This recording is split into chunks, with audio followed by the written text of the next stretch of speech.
नमस्कार, किस्सा यूपी का देख रहे हैं और मैं हूं आपके साथ दिव्या सिंह। उत्तर प्रदेश के संभल जिले में शाही जामा मस्जिद के सर्वे के दौरान हिंसा भड़क गई थी, जिसके बाद से सीएम योगी की पुलिस लगातार एक्शन में है। इस बीच सीएम योगी के आदेश से हड़कंप मचा हुआ है, क्योंकि अब संभल जिले में हिंसा करने वाले बख्शे नहीं जाएंगे। उपद्रवियों और पत्थरबाजों के सार्वजनिक जगहों पर पोस्टर लगेंगे। इसके साथ ही नुकसान की वसूली भी पत्थरबाजों से ही होगी। मामले में पुलिस ने 3 महिलाओं समेत 27 लोगों को गिरफ्तार किया है और हिंसा में शामिल 100 से ज्यादा आरोपियों की पहचान की गई है। इन सब के बीच इस मामले पर जमकर सियासत भी हो रही है। पहले से ही अखिलेश यादव अलग अलग आरोप लगा रहे हैं और जमकर राजनीति कर रहे हैं, लेकिन अब इस मामले में कांग्रेस की भी एंट्री हो गई है। राहुल गांधी और प्रियंका गांधी संभल आ सकते हैं, क्योंकि पार्टी नेताओं की तरफ से उन पर दबाव प्रेशर बनाया जा रहा है। ऐसे में यह मामला थमने के बजाय और आगे बढ़ता नजर आ रहा है। सवाल यह है कि इस पर सियासत क्यों हो रही है? आखिर अखिलेश यादव या फिर कांग्रेस पार्टी चाहती क्या है? आज इसी पर चर्चा करेंगे। मेरे साथ स्टूडियो मौजूद हैं कैपिटल टीवी के executive editor Rajiv sir. Sir, आपका स्वागत है। धन्यवाद। हिंसा तो भड़की सर्वे के दौरान, लेकिन जो अखिलेश यादव हैं या फिर अगर कांग्रेस पार्टी की बात करें, ये लोग चाहते क्या है? क्यों इस बात पर राजनीति हो रही है इतना? देखिए, ये दोनों चाहते यही है कि हिंदुस्तान में अलग अलग जगहों पर इस्लामिक किलाबंदी हो। इस्लामिक किलाबंदी मतलब मुसलमानों को थोड़ा और डराओ और वो केंद्रीकृत हों, सेंट्रलाइज्ड हों, वो कुछ क्षेत्रों में जाकर बसे, जैसा कि डेमोग्राफी में बदलाव हो। डेमोक्रेसी और डेमोग्राफी ये दोनों पैरेलल चलता है। अगर किसी राज्य में मुसलमानों की जनसंख्या या फिर कास्ट बेस्ड पॉलिटिक्स जब होती है, तो इसका मतलब ये नहीं होता है कि अगर बिहार में 3% ब्राह्मण या भूमिहार है या राजपूत है तो उनका 3% के हिसाब से कहीं भी कोई आधार ही नहीं है।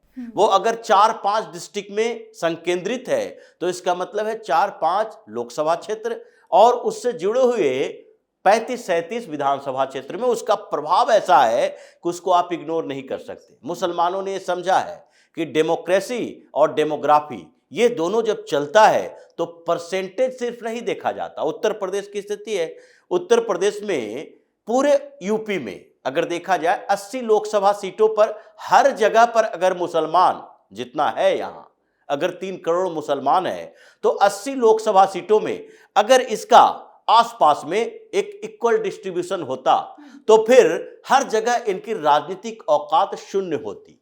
आपका वोटर हर जगह कितना होता? 25,000, 30,000, 40,000। इसलिए क्या करता है, 10-15 लोकसभा सीटों पर ये लाख में जाना चाहेगा और इसके लिए डेमोग्राफी चेंज करना पड़ता है। जैसे संभल की बात है, संभल में कौन जीतता है? संभल में लोकसभा क्षेत्र ये शफीकुर रहमान वर्क, उसके बाद जियाउर रहमान वर्क, ये सब कौन है? ये क्यों जीतता है? क्या इसने बहुत बेहतर काम संभल के लिए किया है? इसलिए जीतता है कि वहां 40% से ज्यादा मुसलमान है और समाजवादी पार्टी है तो कहीं न कहीं जातीय भ्रम में फैलाकर हिंदुओं को तोड़कर कुछ जातियों का वोट ले ही लेती है। तो इससे इन लोगों के लिए एक सीट पक्का हो जाता है। संभल में विधानसभा सीट भी है, वहां पर भी 50% से ज्यादा मुसलमान है तो वहां भी सीट सुरक्षित है मुसलमानों के लिए। ये इस्लामिक किलेबंदी पूरे हिंदुस्तान में है। ओवैसी के खिलाफ इतने कंप्लेन आ रहे थे हैदराबाद से चुनाव के पहले, 2.5 लाख से ज्यादा फर्जी वोटर हटाया गया था, क्योंकि हैदराबाद में इसने इस्लामिक किलेबंदी कर रखा है। जो विधानसभा क्षेत्र है उसके अनुसार जो डिलिमिटेशन होता था, जो पहले अभी 20 सालों से डिलिमिटेशन नहीं हुआ, ये डिलिमिटेशन होने वाला है, इसके लिए प्रक्रिया चालू है। उस पर आगे हम लोग चर्चा करेंगे कैसे इस्लामिक किलेबंदी को तोड़ा जा रहा है और इन लोगों ने बनाया, कांग्रेसी सरकारों ने। तो ये जो डिलिमिटेशन होता है उसमें ये लोग देखता है, जब कांग्रेस की सरकार थी वो भी देखती थी, क्योंकि मुसलमान इसका पक्का वोटर।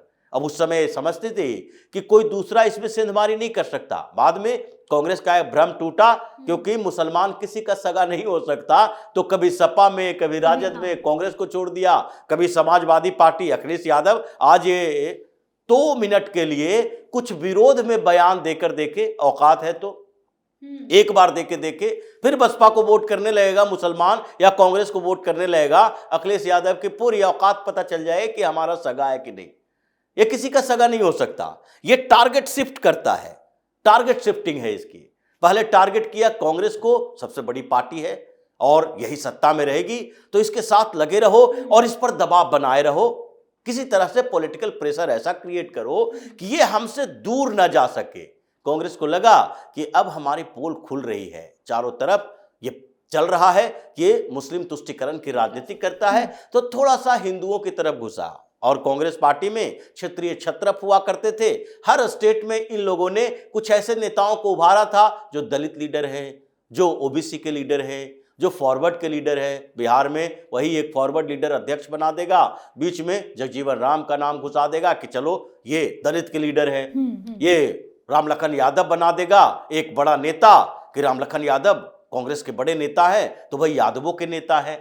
ये ऐसी स्थिति रहती थी कांग्रेस के समय में। और मुसलमान, चूंकि मुसलमान इसके साथ है, उसका नेता इसके साथ हो या ना हो, उसके विधायक सांसद बनाए ना बनाए, उसको तो वोट देना मजबूरी है। तो ये इस्लामिक किलेबंदी डिलिमिटेशन के समय किया गया कि देखो, अगर किसी लोकसभा क्षेत्र में बगल के विधानसभा क्षेत्र को इंक्लूड करना है तो देखो कि वहां किसकी जनसंख्या कैसी है। पश्चिम उत्तर प्रदेश का स्ट्रक्चर ऐसा बनाया गया कि उसमें कई लोकसभा सीट जो ऐसी है जिसमें मुसलमान पॉपुलेशन ज्यादा रहेगा, हिंदुओं की औकात नगण्य है, वो जिता ही नहीं सकता। अगर पूरी तरह से ध्रुवीकरण हिंदुओं का हो गया तभी भी जीतना मुश्किल है। ये इस्लामिक किलेबंदी की गई, जैसे ओवैसी के लिए की गई हैदराबाद में, वैसे ही यहां पर जबरदस्ती तरीके से की गई है। पश्चिम उत्तर प्रदेश में, संभल में भी है, मुरादाबाद में कितना 50% से ज्यादा पॉपुलेशन, ये रायबरेली में, वहां पर तो इन लोगों ने, जब बरेली की स्थिति होती है बरेली में, तो इन लोगों ने शहर के क्षेत्रों में 60% का क्रॉस कर लिया है और ग्रामीण क्षेत्रों को मिला दें तो उसमें 40 से 50% होता है। तो ये हर जगह पर अलग अलग इन लोगों ने केंद्रीकरण किया कि विधानसभा क्षेत्र है तो इसमें मुसलमानों की जनसंख्या कम हो रही है, डिलिमिटेशन में मुस्लिम क्षेत्र इसके साथ जोड़ दो और हिंदू क्षेत्र को दूसरी जगह पर कर दो। कम से कम 2 क्षेत्र तो सुरक्षित रहेगा। एक लोकसभा क्षेत्र है तो उसमें विधानसभा का गठन ऐसे करो, ऐसे उसके क्षेत्रों का चयन करो ताकि 2 विधानसभा क्षेत्र ऐसा हो जिसमें 30 से 40% मुसलमान हो। तो ये कांग्रेस ने किया और उसके बाद समाजवादी पार्टी जैसी पार्टियों ने उसको संरक्षण दिया। संभल जैसी घटनाएं ऐसी इसलिए हो रही है। तो सबसे पहले जरूरी है कि इस्लामिक किलेबंदी को तोड़ा जाए और इसके लिए केंद्र में प्लान बन रही है इस बात के लिए कि अगला डिलिमिटेशन कमीशन जो बनेगा उसमें इस बात का ध्यान दिया जाना चाहिए कि कोई क्षेत्र ऐसा ना हो लोकसभा का जिसमें 45%, 50%, 60% मुसलमान हो। 2009 के आसपास वायनाड में लोकसभा क्षेत्र बना और उसको ऐसे स्ट्रक्चर किया गया, 3 डिस्ट्रिक्ट से उन क्षेत्रों को इसमें शामिल किया गया जिसमें मुसलमान ज्यादा था और इसलिए वायनाड के क्षेत्र में 50% से ज्यादा मुसलमान हो गया। 3 डिस्ट्रिक्ट के उन क्षेत्रों को, उन विधानसभा क्षेत्रों को इंक्लूड किया गया जिसमें तो कांग्रेस की जो वहां पर जीत होती है और राहुल गांधी, प्रियंका वाड्रा वहीं चले गए कि मुसलमान है तो हम सुरक्षित हैं। हाँ। इसलिए वहां मुसलमानों के साथ जाकर राजनीति किए, जीत रहे हैं।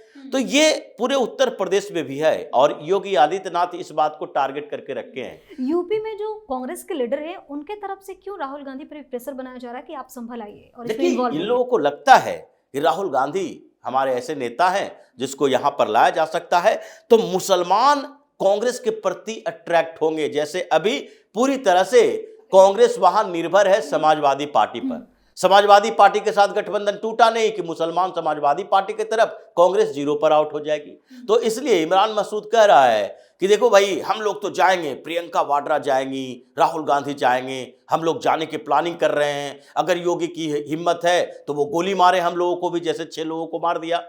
अगर तुम ऐसा काम करोगे तो तुम्हें भी गोली खानी पड़ेगी। ऐसा नहीं है कि तुम राहुल गांधी, अखिलेश यादव, इमरान मसूद हो और जाकर वहां दंगा भड़काओगे और तुम भी पुलिस से अगर उसका पिस्टन छीनोगे, कारतूस छीनोगे तो पुलिस हाथ पर हाथ रखकर बैठेगी नहीं। अगर तुम वैसी एक्टिविटी करते हो तो तुम तैयार रहो, लेकिन अगर तुम वैसी एक्टिविटी नहीं करते हो तो फिर तुम्हारे खिलाफ कार्रवाई कानून के स्तर पर होगी। ये कानून मानता नहीं है। ये कानून मानने वाले अगर लोग होते तो वहां पर जाकर दंगा नहीं पैदा करते, कानूनी तरीके से लड़ाई लड़ते। तो इन लोगों की स्थिति यही है। इसलिए धीरे धीरे इसका इलाज हो रहा है। पहला सरकार की तरफ से जो डिलिमिटेशन कमीशन की बात चल रही है, दूसरा योगी की तरफ से जो इन लोगों को बताया जा रहा है कि देखो तुम अगर गलत किए हो तो अभी के लिए नहीं, तुम्हारी नस्ल बर्बाद कर देंगे। पोस्टर जारी क्यों हो रहा है? इसलिए ये पोस्टर में जो नाम है उसमें से कुछ गिरफ्तार हुए, आगे जारी किया जाएगा कि कुछ गिरफ्तार करने हैं, और ये भी उस पर नीचे लिखा रहता है कि अगर इसकी सूचना है आपके पास और आपने छिपाई है तो आप भी आरोपी हो। यानी कि उसके घर के आसपास के लोग अगर उसको छिपा के रखा हुआ है, जैसे कश्मीर में आतंकियों को छिपा के रखा रहता है, तो वैसे छिपा के रखे हुए हो तो तुम्हारे घर पर भी बुलडोजर चलेगा, तुम भी आरोपी हो। संपत्ति को जो नुकसान पहुंचाया गया उसकी भी भरपाई नहीं लोगों को ये तो करना ही है। ये तो योगी का मॉडल ही था। ये तो हाई कोर्ट, सुप्रीम कोर्ट ने कुछ दिन रोक लगा दिया। ये सीएए के दौरान योगी सरकार ने फिर से शुरू किया था। लखनऊ में जब वसूली होने लगी तो उसके बाद ये हाई कोर्ट पहुंच गया। लखनऊ के हाई कोर्ट के बेंच ने उस पर रोक लगा दी, नहीं नहीं ऐसा नहीं होना चाहिए, जबकि सुप्रीम कोर्ट ने यह फैसला दिया था कि अगर सार्वजनिक संपत्ति का नुकसान किसी प्रोटेस्ट में होता है तो उनसे वसूली की जा सकती है।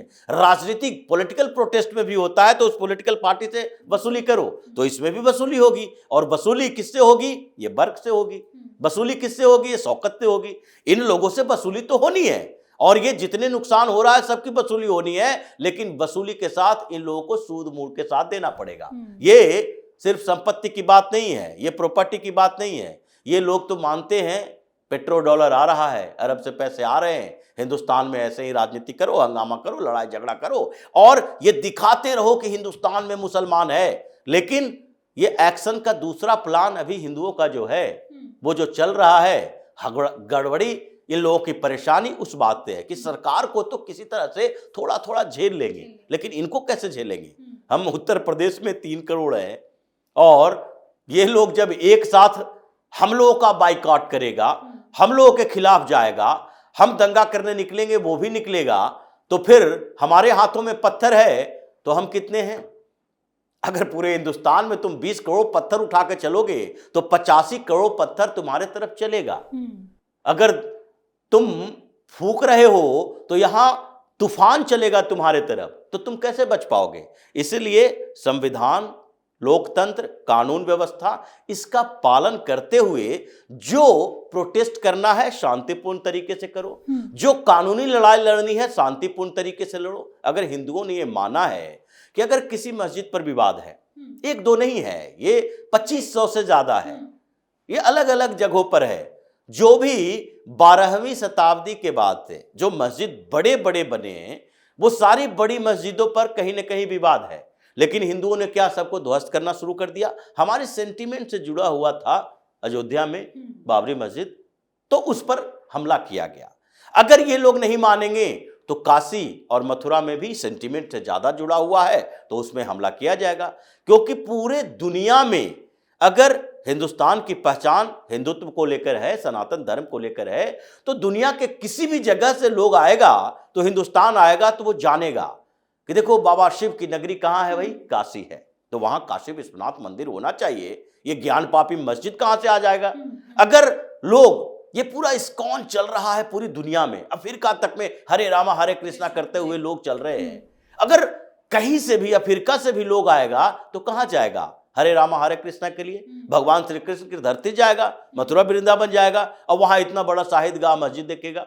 ये तो इन लोगों की बेशर्मी है कि अभी तक ये कानूनी लड़ाई में हम लोगों को पचड़े में फंसाए हुए हैं, क्योंकि हिंदुओं का गुस्सा अभी उस स्तर तक नहीं गया जो कि अयोध्या के समय में गया था। उस स्तर तक चला गया तो फिर कोर्ट कचहरी का फैसला तो आते रहेगा, उस फैसले के लिए सिर्फ मंदिर बनाने के लिए होगा, अभी उसका फैसला हो सकता है। लेकिन इन लोगों को समझना चाहिए कि अगर हम दंगाई की भाषा बोलते हैं, दंगा करवाएंगे, तो अगर सामने वाला इसी तरह दंगे पर उतर गया तो फिर हमारे लिए रहना मुश्किल हो जाएगा। तो इसलिए संभालने के लिए तरीके हैं। अभी इन लोगों को थोड़ा वक्त दिया जा रहा है, और जो वक्त है उसमें नहीं संभले तो यहां हिंदुओं के पास भी प्लान है इन लोगों को सुधारने के लिए।